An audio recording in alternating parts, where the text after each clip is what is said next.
King Chowk, Yamunanagar. Our center code is 034. I am Ankit Sharma. Students हम PHP के lectures पढ़ रहे थे, तो मेरा जो कल का लेक्चर था उसमें मैंने आपको PHP के डेटा टाइप स्टार्ट करवाए थे। PHP के डेटा टाइप्स में हमने पढ़े थे PHP के स्ट्रिंग्स, PHP के इंटीजर्स, PHP के फ्लोट और PHP के बुलियन। तो हमने ये 4 डिस्कस किए थे, जिसमें स्ट्रिंग्स क्या होता है, कैरेक्टर्स का एक सीक्वेंस होता है जिसमें हम कैरेक्टर्स को सीक्वेंस में लिख के उसका डेटा टाइप उसको बनाते हैं। उसके बाद था PHP इंटीजर। इंटीजर में हमने एक यूज किया था वैर डंप। वैर डंप क्या करता था, मेरा डेटा टाइप को बताता था। उसके बाद मैंने पढ़ा था फ्लोट, जिसमें मैं डेसिमल्स या पॉइंट्स लगा सकता हूँ, उसको फ्लोट बोलते हैं। उसके बाद हमने पढ़ा बुलियन। बुलियन में क्या था स्टूडेंट्स, ट्रू और फॉल्स वैल्यूज थी। ट्रू और फॉल्स वैल्यूज को हम बोलते हैं बुलियन। आज हम शुरू करने जा रहे हैं PHP array. Data types part 2 ही है। अब इसमें हमारे जो 4 रह गए थे जो मैंने आपको कल लिखवाए थे, तो अब जो कर लिए थे हमारे वो कौन से थे, पहला था स्ट्रिंग्स, दूसरा था इंटीजर, तीसरा था फ्लोट, चौथा था बुलियन, पांचवा आएगा एरे, छठा आएगा ऑब्जेक्ट, सेवेंथ आएगा नल और एट्थ आएगा रिसोर्स। अब स्टूडेंट हमने ये वाले कर लिए थे, स्ट्रिंग कर लिया था हमने, इंटीजर कर लिया था, फ्लोट और बुलियन। आज हम करेंगे एरे, ऑब्जेक्ट, नल और रिसोर्स। तो हम पहले एरे से शुरू करते हैं। मैंने यहाँ पर लिखा PHP एरे। ठीक है, PHP एरे क्या होता है हमारा, PHP एरे स्टूडेंट्स, एरे आपने C लैंग्वेज में भी पढ़े होंगे। ठीक है, एरे और डेटा स्ट्रक्चर में भी आपके एरेज आते हैं। तो क्या करता है, ये मल्टीपल वैल्यूज को एक सिंगल वेरिएबल के अंदर स्टोर करता है। एरे का काम क्या है, आपकी जो मल्टीपल वैल्यूज है उसको एक सिंगल वेरिएबल में स्टोर करेगा, उसको हम बोलते हैं एरे। अब इसकी मैं डेफिनेशन लिखता हूँ, an array stores multiple values in one single variable. ठीक है, अब जो नीचे मैं आपको एक प्रोग्राम लिख के दिखाता हूँ PHP एरे का। उस प्रोग्राम में हम क्या करेंगे, जैसे मैं अब उसमें डॉलर मैं उसमें कार्स के नाम ले लूंगा। अब एरे में तो कार्स के नाम क्या करेगा, कार्स जो डॉलर कार लूंगा वो एरे है, उसके अंदर मैं कार्स की नाम डालूंगा।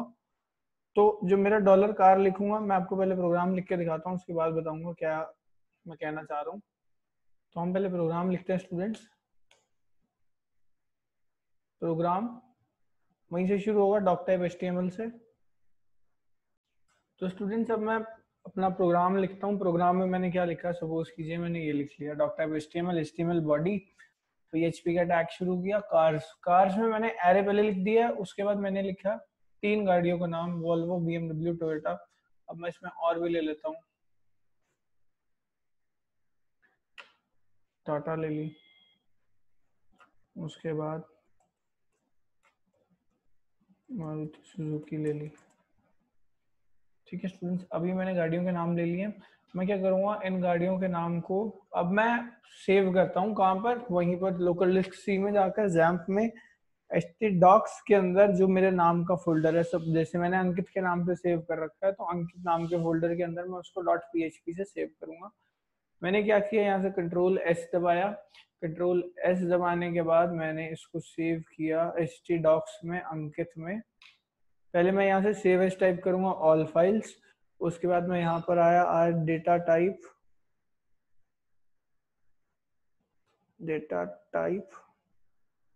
2.php। ठीक है स्टूडेंट्स, मैंने सेव कर दिया इसको यहाँ पर, ये सेव्ड हो चुका है मेरा। अब मैं वापस आया अपने डॉक्यूमेंट पे। मैंने यहाँ पर लिखा, पहले मैं जैम्प के सॉफ्टवेयर को स्टार्ट करूंगा। यहाँ से जैम्प के सॉफ्टवेयर, पहले मैंने प्रोग्राम लिख लिया, उसके बाद जैम्प के सॉफ्टवेयर को स्टार्ट करेंगे हम। फिर वैसे ही स्टूडेंट्स जैसे हम हर बार करते थे, सर्वर्स को ऑन करेंगे, अपाचे सर्वर, MySQL और फाइलज़िला सर्वर को। उसके बाद हम ये प्रोग्राम रन कर देखेंगे। अभी मेरा जैसे मॉड्यूल आ गया कंट्रोल पैनल का, स्टार्ट किया, इसको भी स्टार्ट किया और इसको भी स्टार्ट किया। उसके बाद इसको मिनिमाइज कर दिया, वापस आ गया मैं अपने गूगल क्रोम वाले पेज पर। अब मैंने यहाँ पर लिखा http लोकल होस्ट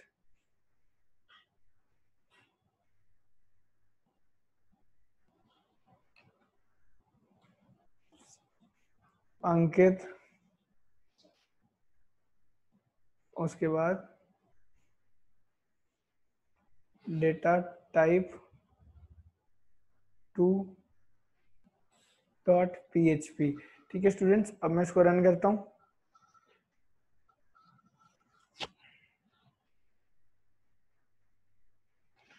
अब मैं इसको इसमें रन करके देखते हैं। इसमें यहाँ पर आया http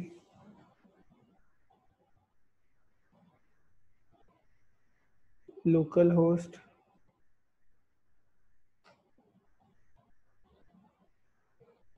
/अंकित डेटा टाइप 2.php। देखिए स्टूडेंट्स, अब मैंने ये अपना एरे जो भी था मैंने लिखा है। अब सपोज कीजिए जैसे मैंने 5 गाड़ियों के नाम लिखे थे,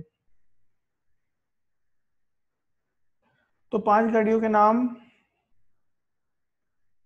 हमारे पास कैसे आए। अपना पहला आया स्ट्रिंग्स, आप देख सकते हैं एरे 5 लिखे हैं, उसके बाद आया स्ट्रिंग्स। उसके बाद मैंने लिखा 0 से शुरू होता है स्टूडेंट्स हमारा एरे, 0 से शुरू होगा। और फिर उसके बाद हम क्या करेंगे, एरेज में लिखा। अब एरेज ऑफ 0 में क्या आएगा मेरा, एरेज ऑफ 0 में आता मेरा पहला वॉल्वो। ए ऑफ 0 से स्टार्ट किया, उसके बाद मैं ए ऑफ 1 पे गया। तो अब इसमें आप देख सकते हैं स्टूडेंट्स स्ट्रिंग लिखी हुई है। स्ट्रिंग्स का मतलब क्या है, जितने जितने उसमें वैल्यूज हैं। अब आप वॉल्वो की काउंट कर सकते हैं वैल्यू। वॉल्वो की काउंट कितनी आ रही है, 5। तो एरेज हमारे कैसे स्टार्ट करते हैं, ए ऑफ 0 ए ऑफ 1। तो आप यहाँ से देख सकते हैं उस चीज को, ए ऑफ 0 ए ऑफ 1 को कैसे स्टार्ट करते हैं हम लोग। उसके बाद स्टूडेंट्स हम क्या करेंगे, अब यहाँ पर स्ट्रिंग्स कितनी है, मतलब उसके वर्ड्स कितने हैं, उसको डिस्कस करते हैं हम लोग।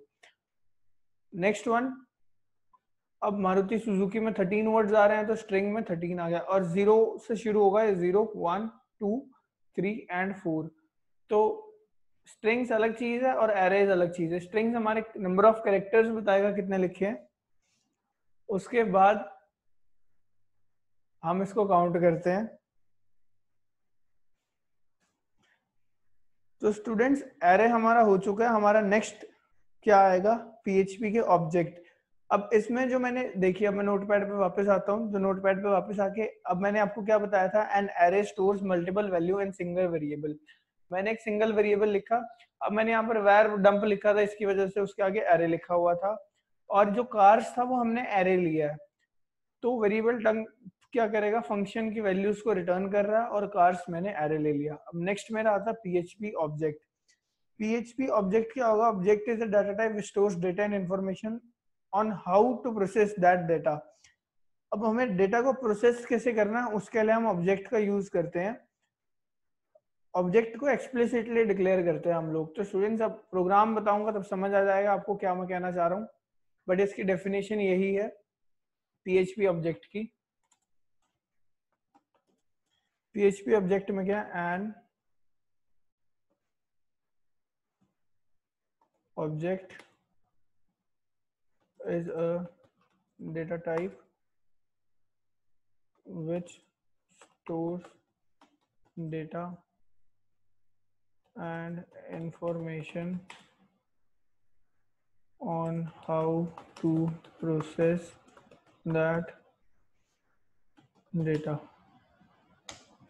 In PHP, an object must be explicitly declared। ठीक है स्टूडेंट्स, अब हमें क्या करना था, पहले क्लास ऑब्जेक्ट की क्लास को डिक्लेयर करना है। तो first we must declare the class of object. first we must discuss the class of object. For this we use class keyword. A class is a structure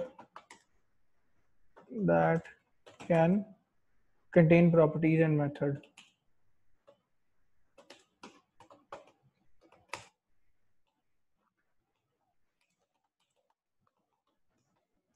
ठीक है students, मैंने लिख दिया। अब first we will discuss the class of object. Object की किसी class को हम डिस्कस करेंगे, उसके बाद क्या करना है, हमें क्लास कीवर्ड लगाना है उसके साथ, और उसके बाद अब क्लास क्या कंटेन करती है, प्रॉपर्टीज और मेथड। तो मैं आपको इसका प्रोग्राम रन करके दिखाता हूँ ये कैसे रन होगा। तो स्टूडेंट्स हम प्रोग्राम कैसे लिखेंगे, हम मैंने यहाँ से स्टार्ट किया इसको।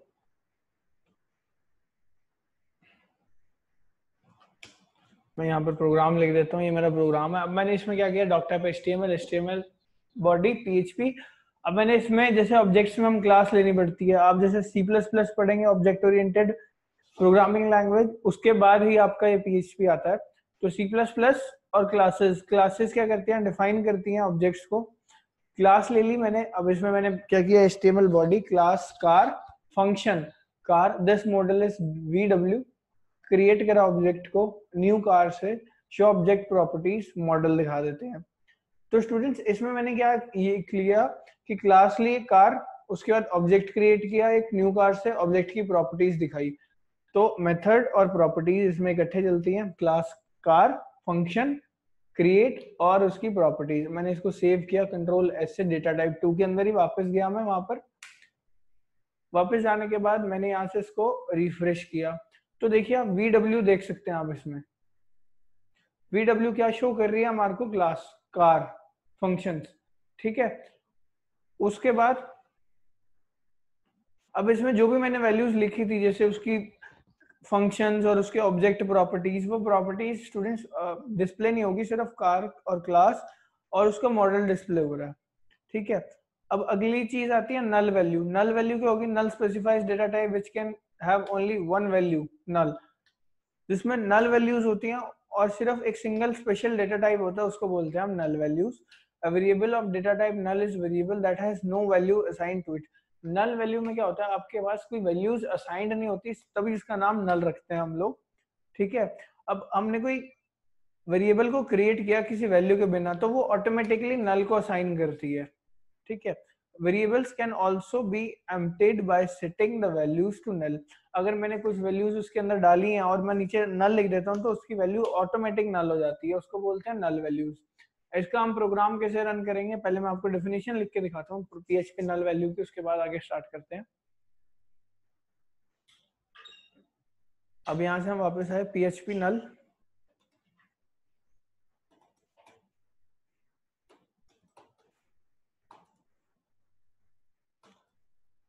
PHP नल वैल्यूज, ठीक है। A variable of data type null is a variable that has no value assigned to it, ठीक है। अब इसका प्रोग्राम रन करके दिखाता हूँ मैं। PHP नल वैल्यू में अगर मैंने कोई भी वैल्यू डाली उसके बाद भी वो नल कैसे आएगा, और अगर मैंने नल लिखा तो सिर्फ नल ही शो करेगा, उसको बोलते हैं PHP नल वैल्यू। तो मैंने यहाँ पर प्रोग्राम लिख दिया है, ठीक है। इसमें मैंने लिखा PHP $x hello world, और अब इसका मैंने इको कमांड की जगह इसको नल की वैल्यू दे दी है। तो नल की वैल्यू से क्या होगा, मैंने इसको Ctrl+S से सेव किया स्टूडेंट्स, वापस आया मैं अपने क्रोम पर, इसको रिफ्रेश किया F5 से, तो आप देख सकते हैं इसमें नल वैल्यूज आ रही हैं। नल वैल्यूज क्या रिप्रेजेंट करेगी कि मैंने कुछ भी ऐड किया है तो सिर्फ नल वैल्यू को जनरेट करता है, ये कुछ भी लिख दूंगा मैं तब भी नल वैल्यू को ही दिखाएगा। उसके बाद आपका लास्ट आ जाता है डाटा टाइप PHP रिसोर्सेज।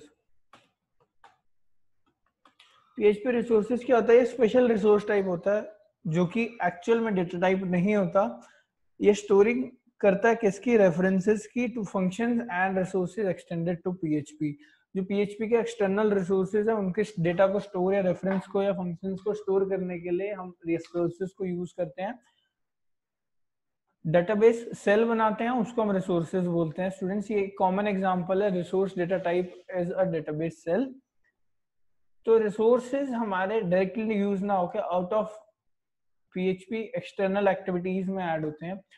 तो स्टूडेंट्स आज के इस लेक्चर में हमने पीएचपी के डेटा टाइप्स को खत्म कर लिया है। अब नेक्स्ट लेक्चर में हम आपको पीएचपी स्ट्रिंग्स थोड़ा वास्ट में बताएंगे, नंबर्स बताएंगे, मैथमेटिक्स बताएंगे, कांस्टेंट्स, ऑपरेटर्स और इसकी कंडीशंस शुरू करेंगे उसके बाद। Thank you students.